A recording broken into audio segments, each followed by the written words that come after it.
God will punish you. You will die, your eyes will be open. But when you get the peace and the shame because my family and you will suffer. I curse you. You will suffer. You will die, your generation. Your generation. Guys, remember the white man that was arrested in Liberia for attempting to kill his Liberian wife with a knife after she announced to him that she was pregnant? Last year, we covered the story of Richard Lucas and Jessica B. Lloyd in Liberia. Richard was said to be a missionary, a U.S. missionary working in Liberia, spreading the gospel and spreading the word of God. And if you remember the story, Richard was already married to an American woman. He had a wife. And it's almost as though his wife was also with him in Liberia running their missionary work, but probably in different parts of Liberia. Somewhere along the line, Richard meets Jessica, a Liberian girl, and he fell in love with her. And at the time, we got to learn that he ended up paying a bride price and doing all the rights to marry her. But to be fair, he did tell Jessica and her family that he had a wife already in the USA, but he told his wife about this because the wife can't give birth and the wife is, barren and all of those things. And they were like, okay, fine, why not? And Jessica still agreed to marry him. So towards the end of his missionary job in Liberia, while he was married to Jessica, Jessica revealed to him that she was pregnant. And he acted as though he was happy. However, though, we got to learn on multiple occasions that he tried to give her medication to flush the pregnancy out without her knowledge. So he was trying everything to get her to lose the pregnancy, but it all didn't work. And then this one time he took her in his car and saying that they should go around and chill. He was going to travel the next day back to the US, but he'll be back. He even agreed to get an apartment, promised her everything, all the money in the world to buy her things and all of those things.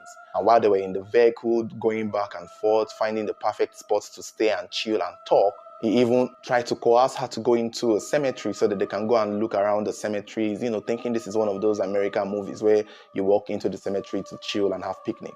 Not knowing the cemetery was not that kind of place. Somewhere along the line, this man pretended that his car had broken down and ended up dragging this girl into the bush, trying to use a knife to slit her throat. When passerby saw him, fought him, he was chased down and eventually arrested. However, he claimed that he did not do it, and he claimed that it was someone else that did it.